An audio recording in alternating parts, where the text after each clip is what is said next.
чилак ҷанг рафта, аз ҷанг он кас дасташон чӣ шуда омад, маҷбур шуда омад. Баъд ба навохтани ягон хел асбоб он кас вай нашуд. Овозхони суруд намехондан, фақат менавохтанд. Баъд аз ҳамин вай одаме ки дар колхозу дар ҳамин вайҳо кор карда гаштанд, ки масъалаи санъат ба бисёр сахтгир буданд. Он ки вай диданд ки ман аллакай ҳаракат каросиям навохтани ҳам як хона медорам, ҳеҷ кас нест, вай навохтам мегирам, чӣ хеле мебиёд менавозам. Баъд он кас даромада ба ман ҷоҳие ки асосиш ҳаст, мисол баъзе сурудҳо ҳаст ки акс кадом парда хонда мешавад, баъзе сурудҳо ҳаст ки овозо чӣ хел паскананда, ҳамина худашон вай кунанд, ҳам даҳанд ки сухан ки мефаҳмонданд. Баъд ба оҳиста оҳиста ман гуфтаим падаре када, баъд ба омӯзишгоҳ вай шудам. Ҳамин хел аз ин маълум мегардад ки аввалин устоди шумо дар ҳам зиндагиву ҳам дар ҷодаи масалан гиримагар санъаткорӣ, яъне устоди азиз ҳастанд, яъне падар устод. Вай одам бисёр гуфтам мумкин ки вақте ки ман ёд гирифтам ҳамин чизро омӯхтам, намемонданд ки ҳамина як хатоя такрор кунам, бо ҳамин ҷоша ислоҳ ки мегуфтам, агар бо вай кардан гирам, бо омда оғоҳ мекарданд ки ин хел намешавад, сахтгир будам маслиҳо. ҳамин хел якун то ҳам дараҷа он кас ба мо ёд доданд. саломат бошед. Устод биёед набошад пеш аз оне ки чун дар инҷо сухан дар бораи қиблагоҳ, яъне падари азиз рафт, мегуфтед ки аввалин суруде ки шумо эҷод кардаед, чун дар суҳбат ҳоло бо шумо фаҳмидам дар васфи падар аст. Албатта мехостам анами як суруди падара як мисраашро бошад, шояд баҳри гиромидошти падарони бузургвор, он нафароне ки моро тамошо карда истоданд, барояшон пешниҳод намуда бошем. Чӣ гуфтед устод? Ман аз хотир фаромӯш нашавад, мехостам ёдрас намоям ки тамошобинони иззатманд дар алами асбоби яъне зарбӣ мегӯянд онро доира, яке аз хатмкунандагони мактаби мусиқӣ ки устод дар он ҷо албатта дарс мегузаранд, шогирди беҳтарини он кас Ихтиёрҷон Самандаров ҳастанд. Хушомадед Ихтиёрҷон, шуморо низ шодбош мегӯям ва мегӯянд ки дар урфият туруфа шогирде ки устодро дар ҳайрат гузорад мегӯянд ва имрӯз ман аз чеҳраи устод дида истодам, фахр карда истодам ки дар наздашон шогирд нишаста, албатта аллакай мана нобаста ба ҷавониаш аллакай доира навохта истоданд. Ба шумо низ муваффақият мехоҳам. Марамат.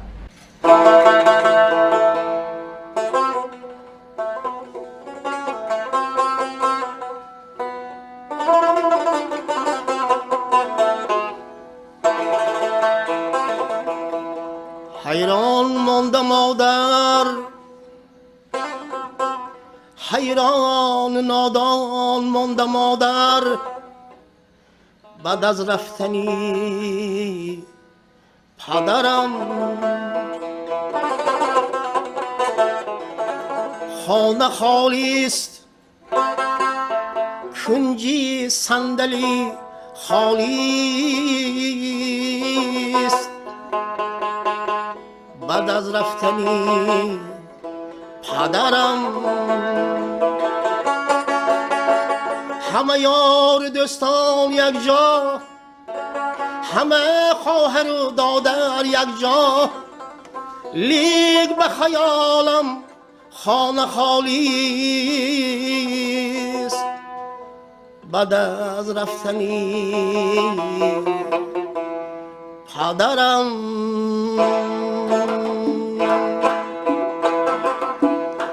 برف گذشت، باران گذشت، بریخت خزان، تو نیستی در چشم من آب نمان، در شبی مادر خواب نمان، تو نیستی جانم جانم پدر، همراه مادر نیستی پدر. خونده بودیم، البته اینا همشو خوندم ممکن دیگه. یعنی بخش من کمتر وای میشه. گیرم اومد، عذر میپرسم. اگر علاجش باشد پس از چند روز برنامه رو ادامه میدیم. برای پدر مادر در قید حیات هستند، لیکن همین قدر صورت تاثیر بخش بوده است که کمتر اشکام ریختم، لیکن عذر میپرسم تماشابینان عزیزمند. پس از چند لحظه ها باز همراه برنامه رو ادامه میبخشیم.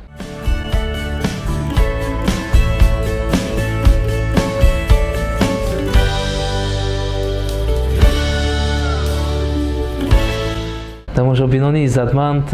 ба ростӣ خودرو با بسیار هیجان فرامادم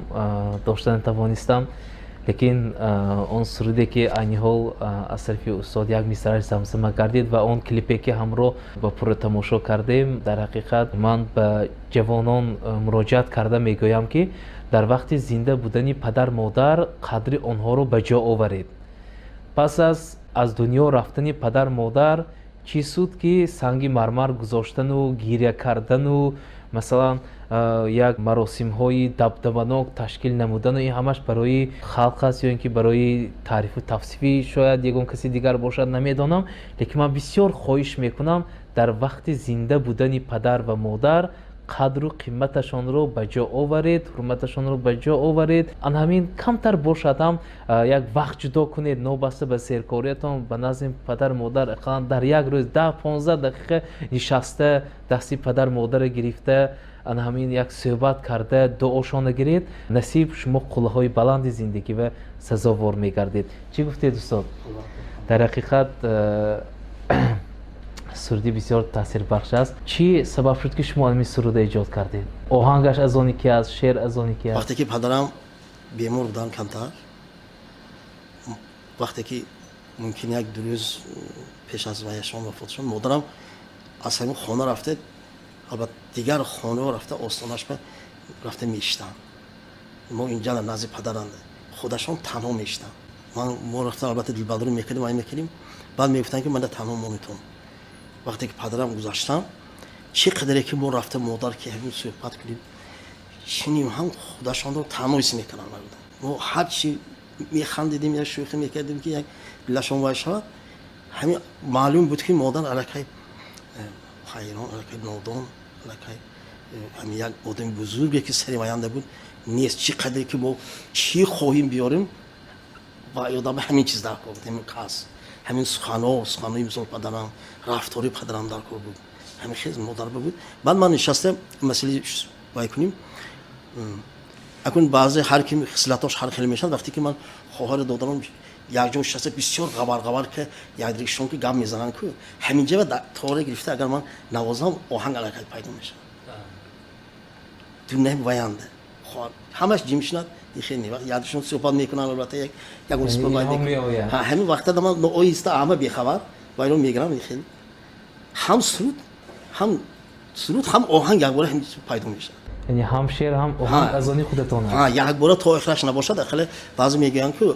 میگه اسپانال لکه من میقپم باید همین خیلی چیز میشه. همین چشمم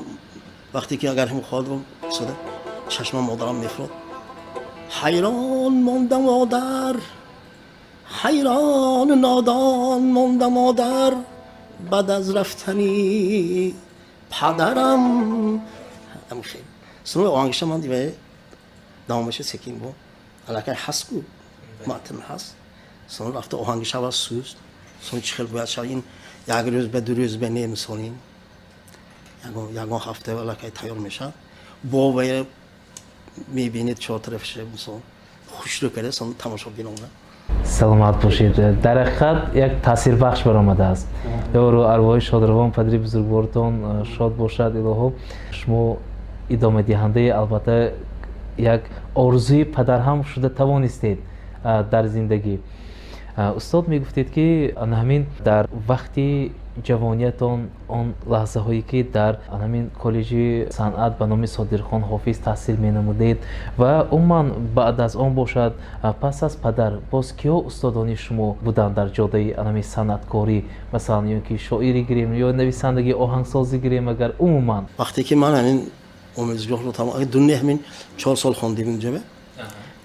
دونه همین آموزگاه به تئاتری به نام کمال خوجندی حاضر پوشکین میرفتن و وقتنده حاضر کمال خوجندی همینجا بسیار حافظا با محمد نیازف میرفتن وقتنده و نایچه ها میرفتن. همینجا همقشلاقی من با وجود شخصی میرفتن. همینجا شریف جان وایدوف اگر همین آدم میرفتن. این حال که من همین وقت خواندن همکاری میکردیم. مثلا خیلی همکاری بعضی یک کنسرت ها با میخوریم یا یک جماعت ها اگر وقتی من باشد همین کسی که اونها خواندن مقام مثلا خیلی میخوانن. البته وقتی توی ها مقام سر میکردن اما یک تا دو تا مقام خونده با چخیل که توی نباشد با سکین آهسته آهسته دیگر خیلی کمی خیلی میرفتن ما از اونجا یاد گرفته باشیم هم که صحنه و خواندن یک دیگر هنر این خانه و مثلا میخونید صحنه پیش دوکاس پیش مردم به این علاقه یک باید همین قدر قوت در کردن بکی همین خیلی خواند مثلا ما همراه یک کس میرفتیم میدیم که وای اونها چه خیلی میخونند مثلا چه خیلی میبینند همون رفتار کرده البته فقط صدای خودم اینجا از جربیک مرادف از بابا یوسف از همین نه اینجا محکم فو همین ها از استاد از بابا مراد همدم فو از همین حافظایی که همین وقتانده تاهلیا وای اونها بزرگان بله شهرتی هستن تاهلیا اصلا ما خونده یاد گرفتیم اصلا چه خیلی صحنه برآمدن چه خیلی خواندن در کار مثلا صحنه این استادی ما شده لکه همین صحنه میبینم خطاگی من رفته اسلام میکنم نگه بحثی نداریم استادمو توی جوان تو رفتم جون شمسی فیا شریف جان بود گوش کن کامل جان تو همین جاش فهم خیلی کردی همین جاش اون تو میشد یا اون تو میشد کته یاد میدونه همین ما خانه با رفته مثلا بسیار مقام تکرار میکردم تکرار صبح بود دیگر سوت هم وای میکنم همینا استادی ما در اون میتونن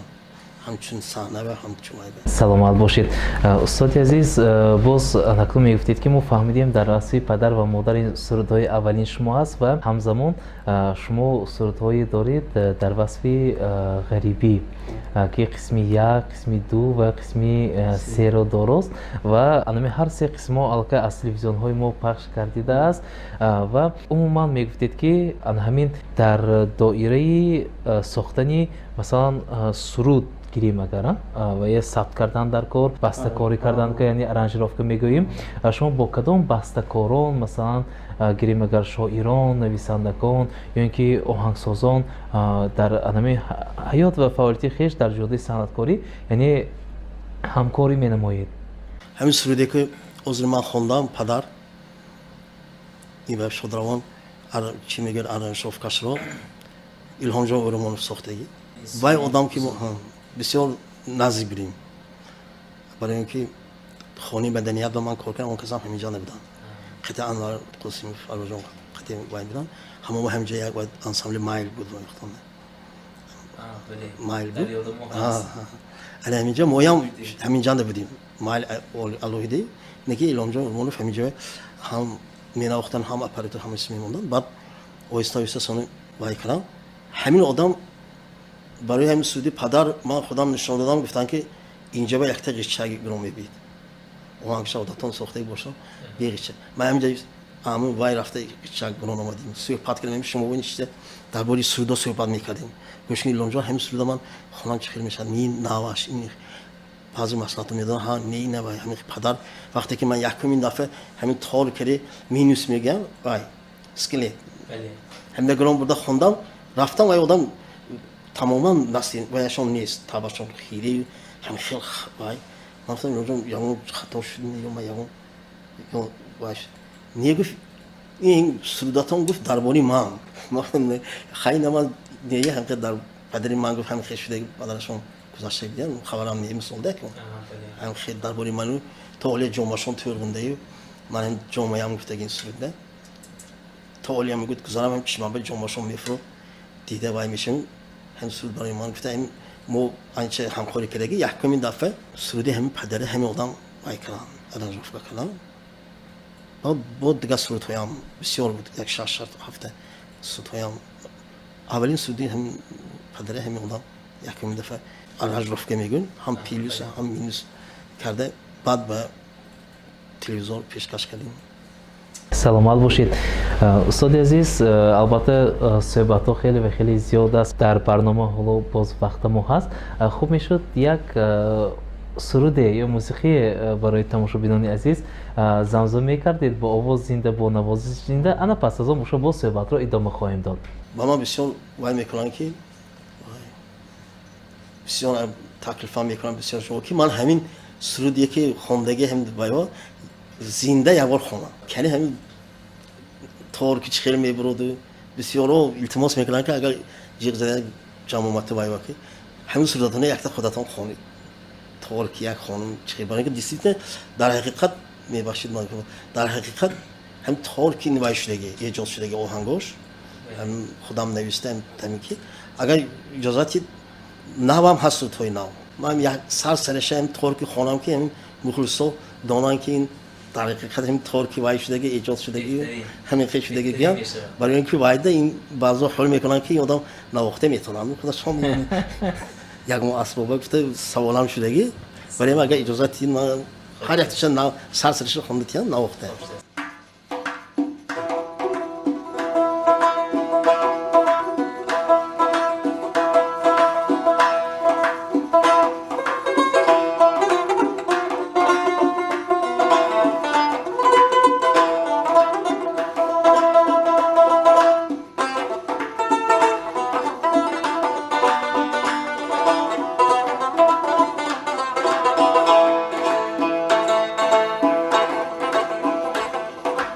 کجا خوابم کجا بیدار نمیدانم کجا زار و کجا بیزار نمیدانم گهی شاد و گهی غمگین در عالم من در راهی من چه ها باشد نمیدانم گهی شاد و گهی غمگین در عالم من در راهی من چه ها باشد نمیدانم در غریبی گشتم من کیها ای خدایا امید از خدا در این دنیای گذرا دعا کنید پدر مادرا همین خیلی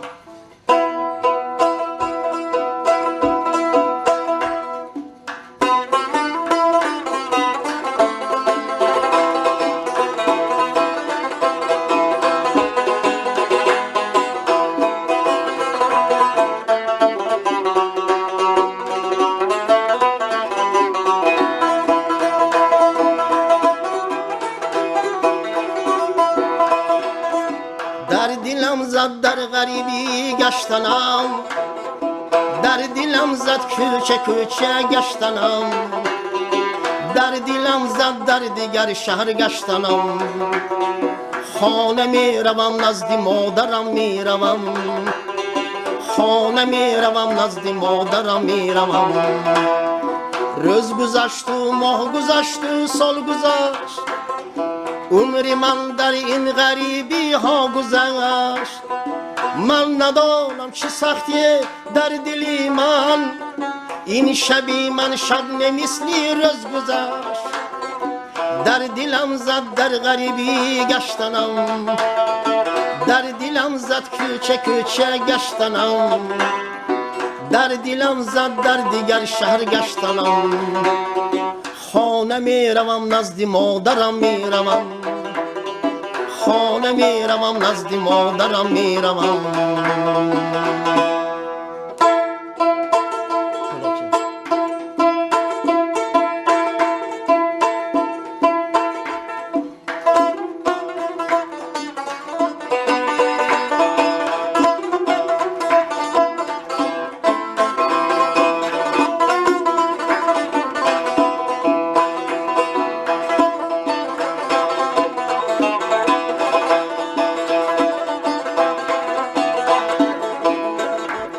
تا از ره دور رفتنم جگر خون شود خوابش نبرد شبی دراز روز شود گر آیم به یادش او گریان شود جانش بدهد برایم در کار شود غم را نبیند هیچ درد نبیند هیچ بیمار نشود هیچ بی تاب نشود هیچ یک بار رفته حالی جان مادر بینم مادر مبینم پدر مبینم خواهر مبینم دادر مبینم یک بار رفته همراهش چای نوشیده شینم یک بار رفته همراهش صحبت کرده شینم همین خیلی سلام به شما آفرین سلامت باشید رحمت البته زنده خواندن این یک چیزی وای بدمونشو بینون یک چیز زنده ما دیگر خیلی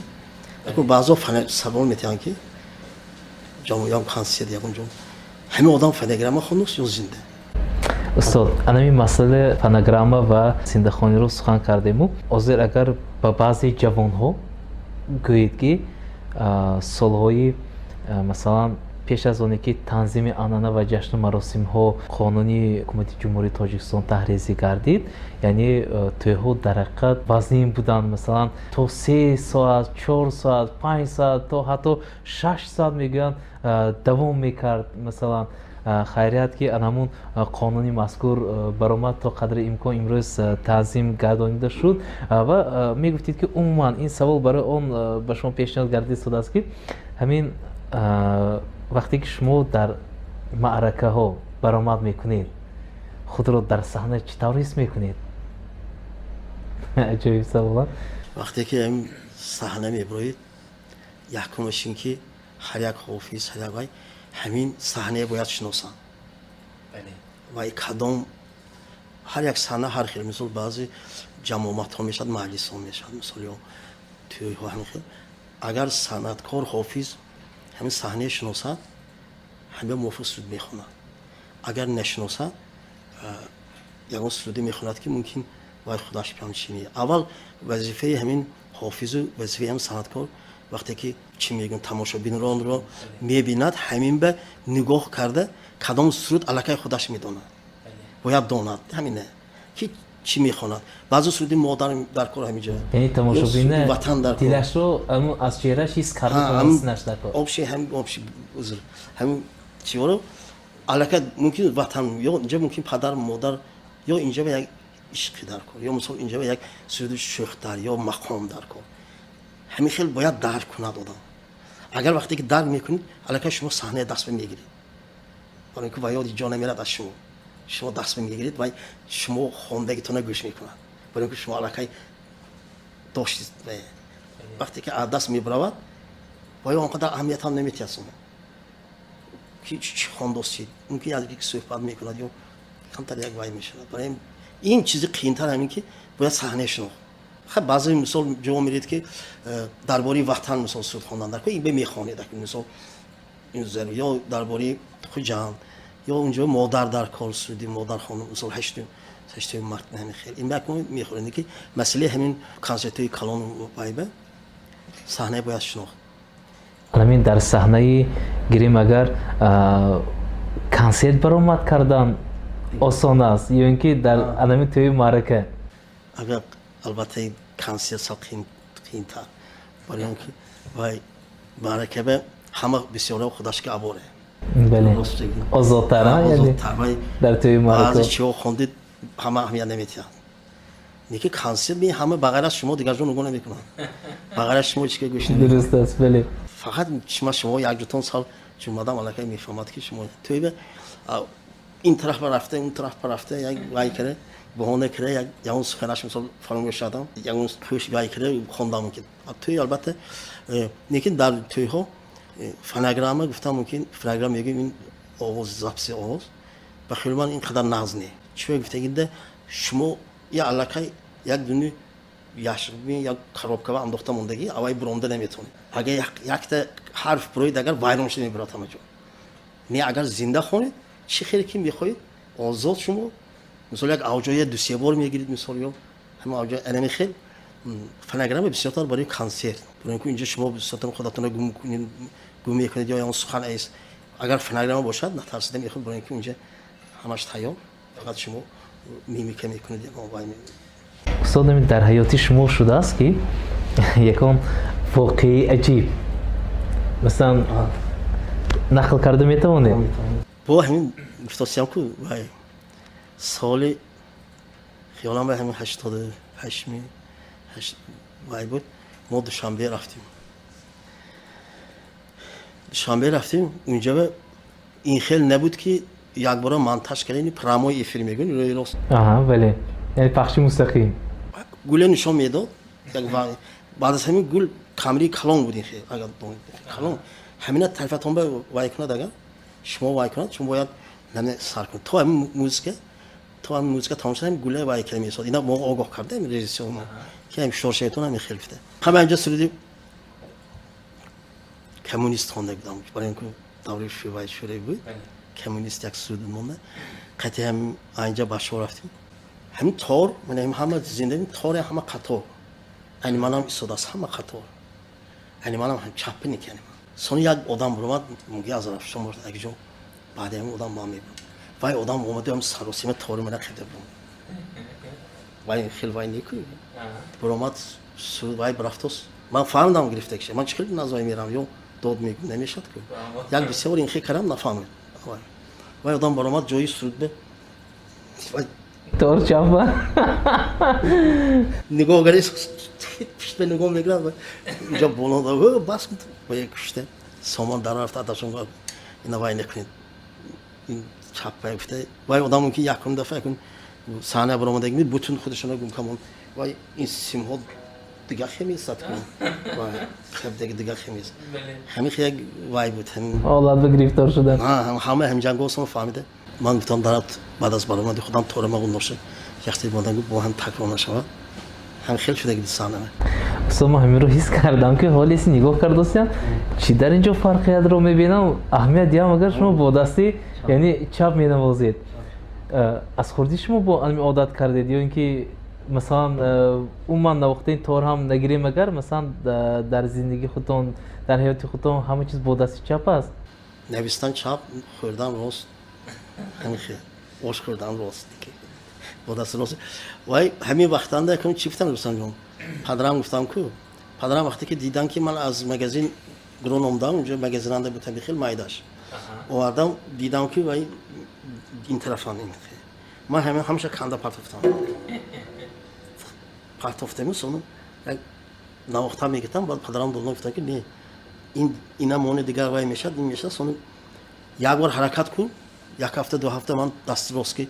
حرکت کردم اون لحظه اون چیزی نغزی که های نبرم آدم ادرون نشد راست که نوختم چی منه میدارد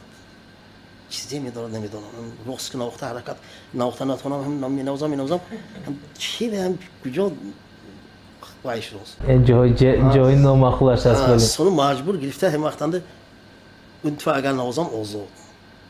حالا من مثلا سولید جلبیگ مرادف تا تمام دوستان بود دلی مادر بود ناریزه بود اگر سولید وای بود از دوشنبه چون برای که سال از پیش گفته جلبیگ مرادف سودشون بود نه اینجا محکم روزی که برای باید جانم در آرزویت با مراد همدم گوش بکن این سخن گلروخی جانان من گفته با مراد همدم وای میخواد همین سولید همشه اون طور که اگر من راست نوازم اینقدر شیرینی هم سولید درک نمیکنم چپ که نوازم و سون پدرم میگفتن که های این خیلی آدمو دوری چپ میناختگی هم های من چپ میخوردگی هم های چپ این وایش نیست اگر تو خودت شرم وای نکنی اگر گفته سون من تو هم چون منه چپ کسی وای کردیم یکی یکمین دفعه از اینجا برام دستیان وای کرده فقط از جماعتی وای وای از شما برامت کردم سلامت باشید استاد الان دیدم پسرچی خوردی هم با دستی چپ و با آدمی پایه چپش توپ میزند گوید مثلا یا که نوشتناش با دستی چپ و همراه میگم که یعنی این معنی آن رو دارد که موفقیت انسان با دستی راست و چپ این خیلی نیست البته چقدر که از تحت دل شما یک کسب نازگاهش میآموزید البته اون چقدر که خودتون گفتید خوب میبراید و البته پسندی تماشابینان مخلصان میگردد البته تماشابینان عزتمند برنامه شام دیار باز هم ادامه دارد رستم جان رستموف هستم مهمانی خانواده هر یکی شما همراهی سراینده خوش صدا استاد کامل جان امانبایف که امروز با نوازش‌های زنده با سرودهای بهترین طبع شمایان عزیز را بازم خوش بالیده گردانیده ایستاده عزیزان دل از موج دور نمیرویم صحبتی ما بازم ادامه دارد استاد نمین وقتی که شما رو در کوچه نبود عموما در حیاتتون شده است که یک مرتبه حالا نیز به شما نگاه کرد و شما رو به یک صنعتکار بسیار هم شناخته شادروان استاد ناصر جان رحیموف مانندی هم کرده است یگان نفر نیز گفته است که شما با اون کس مانند گفته البته آدم با آدم مانند میشه این ما یک کمین داخلی بسیار آدم ها باید گرد البته آدم وقتی که ما همین کوچه ها میگشتیم یگان چیز رو اگر خریدار رو شویم یگان مغازه یگان چیزی میگرفته کشیم شما وایمی ناصر خیلی میگفتم گفتم نه میبخشید آدم مانند میشه شما خیش می همه خیش ما دوست ما خیش میگفتم همین خیلی ممکن وای آدم هم همین خیلی میگفتگی یا اون کس مثلا همین خیلی شما با یک تا حافظ صاحب گفته ممکن میگفتگی همین خیلی وای البته آدم با آدم یک وای نمیشد همین خیلی وای شدگی تجربه من میگفتن که یک سرود آسمین ناصر جان رحمی شود گفته وای میکردم من گفتم خدا خواهد میشد همین خیلی سلامت باشید دور و ارواح استاد عزیز شاد باشد استاد در یک همین صحبتی گرممون پیش از اون که برنامه رو جمع بست نماییم میگفتید که سال 2024 برای شما چگونه سال بود کدام جهتاش به شما همچون یک لحظه های خوشی زندگی در خاطراتتان نقش بسته است البته 2024 من بسیار سرودها من شما شو غریبی سی برای اون سرودهای نو ایجاد کردیم گفتم ممکنه این نوگری این باز اون که با بسیار حافظا شناخته شدم نشونم وای کردگی و باز شعر و آهنگ‌های نو نوشتگی من با شما حاضر وای کراستیم این یک روزی نغز بهترین روزی که فراموش نشونده که یک دفعه من این دیار به باز آینده خدا خواهد همکاری میکنم برآمد کردی شدم که یک عمر چی برآمد نکردم یک دفعه این با من با الکی چندین سالها یادم میماند این روزها همین سال 24 همین خیلی روزها شدگی و یادم میماند استاد عزیز شده است که باز با زبانهای دیگر مثلا شما سرود ایجاد کرده سرود خوانده باشید مثلا امروزها گیریم اگر با سیاستی خردمندانه اساسگذار صلح و وحدت ملی پیشوای ملت پرزیدنت جمهوری تاجیکستان محترم امامعلی رحمان و پرزیدنت دولت ازبکستان یک شوکت میرزایف بسیار یک مناسبتی خوبی دوستی البته براه مونده شده است و امروز همکاری صنعتکارانی یعنی که اهل فرهنگ با اهل فرهنگ مثلا جمهوری ازبکستان خیلی و خیلی زیچ علاقمند است براه مونده شده است یک سرود با زبان ازبکی ایجاد کرده باشید وقتی که این سرودهای ما برآمدن یوتیوب گفتن ویفری برای برآمدن نچروی سمرقند بخار هم زنگ شد از دیگر چون هم رحمت توجگو زنگ زد رحمت البته ما برای دوستی برای همین ازبک زبان ها هم در همین دهه ما و دیگر جاها دیده یک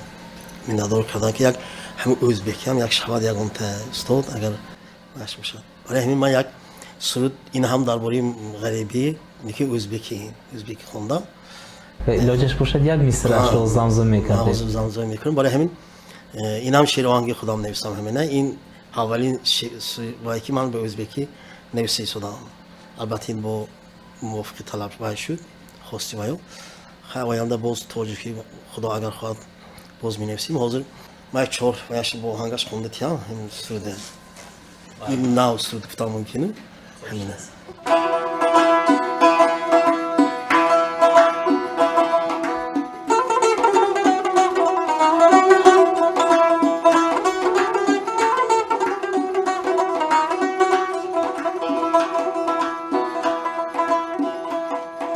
Misafir yurtlarga yurganimda boshimga har balo kelganda do'stu dushmanlarini ichida nima bo'lganini bilmaganimda tushimda ota onamni ko'rdim Shunda ota onam duo qildi ishimga meni omad berganni aka uka aytim hammani og'ir kunlar oson o'tganni hammasini otamga borib aytaman hammasini ukamga borib aytaman hammasini uyimga borib aytaman ota ona duosi meni qancha balodan asragay meni onam otam ona jonim otam وطن آن جانم وطن همین خیلی داماش هم هست اکنون سر کرده و همین خیلی میخوانیم خدا خواهد یک عرض رفت کرده. آفرین. چون استاد گفتید که برای مخلصان دست می‌نماییم، یک آخرین سوالی من در همین برنامه پس از آن باشد البته برنامه را جنببست می‌نماییم. میگفتید که نقشه های شما در سال 2025 چگونه است؟ یک کوتاه باشد مفصل‌تر برای مخلصان عزیز میگفتید، پس از آن باشد برنامه را جنببست خواهیم کرد. آرزوی 2025 اولش این که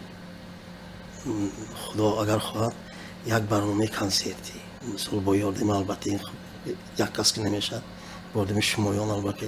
باید باشد وقتتون دریا ندارتون اگر و یک کنسرت دیگه ماشین که باز من سرودهای ایجاد کردم که سرودهای در وصف مثال زندگی در وصف ببینیم حاضر چه دوری نظم و زندگی میکنیم که این قریب دوران نبود اما آزاد نقص سرود میخونید نظم یک جا رفته میبید شب روز یکون خیلی خواطری نیست شکم سیر میگونیم هم یک بودن نام همه خانشنده های همین یک بودن نام یک خود آب همه های این از همه تینجی کلان رحمت سربری ما رهبریم پیشوی میلاد در رحمت منه که موید به همین درجه آورده رسون مولد کوی تخمه ما همین ما تعظیم به همین سربری ما که همین رسوی میگه که با ما زندگی کدک ما علاقه این شکری کلان آینده خدا خواهد کنسرت نشان دادن با یک دیسک میگن یک دیسک برآوردن مثلا آلبوم یک 20 تا سرود که این موافقی طلبی همین مخلصا با زنگ زده چند کس از کجا گرفتم ممکن دیسکتون کجا وای میگن همین من همین سال 25 به خدا اگر خواهد دسترسی هم نکرده حرکت میکنیم باز آینده با هم تلویزیون شما همکاری کردن یا همکاری صدای نو از همین به شما سر داده خدا خواهد به تماشاگران پیشکش کنیم که صنعتکار برای همین خلق در وقت اگر ما خودمون خانه و خونده چطور میگیم به بدگیشه یک برون تا هست قوت تا هست زبان تا هست جان سرود میخونم خدا خواهد سربلند باشید. استاد عزیز تشکر زیاد. اگر که چقدر شما مخلص داشته باشید یک دوستداری علمو سرودی شما مثلا چقدر باشد فکر کنید که باز یکتا زم شد بالی اون با من هستم. البته من بسیار علاقه به سرودهای شما پیروی میکنم، زمزمه میکنم، اهل عائله علاقه شما رو خوب میشناسند. این پیش از همه از ایجادات بلندی شما، از پرمضمونی انمون سرودها و آهنگهای تاثیر بخشی که از طرف شما ایجاد کرده می شود این در دل و دیده های انمون تماشابین علاقه جایگیر شده ایستاده است. با یک تماشای علم کلیپی شما من علاقه امیدوارم که بسیاری نفرها میخواهند که علاقه دویون سرودی شما رو هم گوش و تماشا کرده باشند. استاد عزیز در سال 2025 ما عملی شوی آرزوی شما رو خواهانیم و البته ما در همکاری با شما همه وقت آماده هستیم. در این ما کشاده است همه وقت ما بسیار خرسند که چنین صنعتکاران اصیل با ما همکاری میکنند و پیش از همه مقصدی ما نیز هم دستگیری و همکاری دو جانبه با صنعتکاران هست و هم البته پیشکشی سرودهای بهترین بهره بولد خاطری تماشابینان عزتمند است. استاد در این لحظه ما برنامه رو با آخر میرسانیم. برای شما تنی صحت، خاطر جمع، دلی بیغم رو تمنا مینمایم. بگذار همین بعضی گپا که سخنی شما تیز باشد، همین ایجادیاتتان دائما پر از جوش و خروش باشد و همین از اسباب موسیقی شما دائما موسیقی بهترین برای دو همین همزمان در فعالیتی شما در مکتب موسیقی بچگانی موفقیت تمنا میکنم. اختیار جان شما را نیز شاد باش میگویم. دادر شهری رحمتی کلان که امروز مهمانی برنامه ما گردیدید. خلاص من میخواستم برنامه امروز رو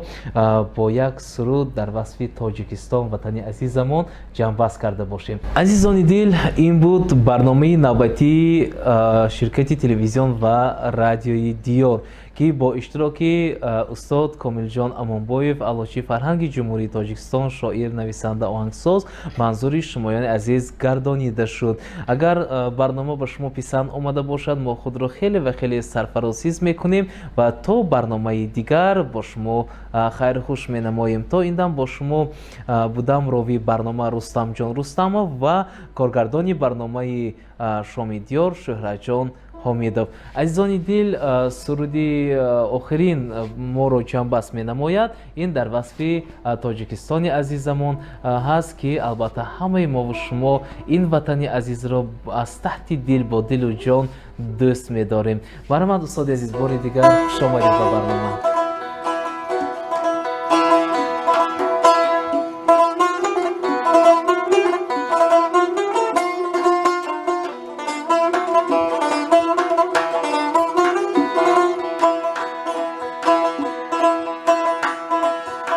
وطنم باغ و چمن تاجیکستان، وطنم دایم بهار تاجیکستان، وطنم باغ و چمن تاجیکستان، وطنم دایم بهار تاجیکستان. قطره آب صافی که های بلنده، وطنم دایم بهار تاجیکستان. قطره آب صافی که های بلنده، وطنم باغ و بهار تاجیکستان. وطنم تاجیکستان، وطنم تاجیکستان.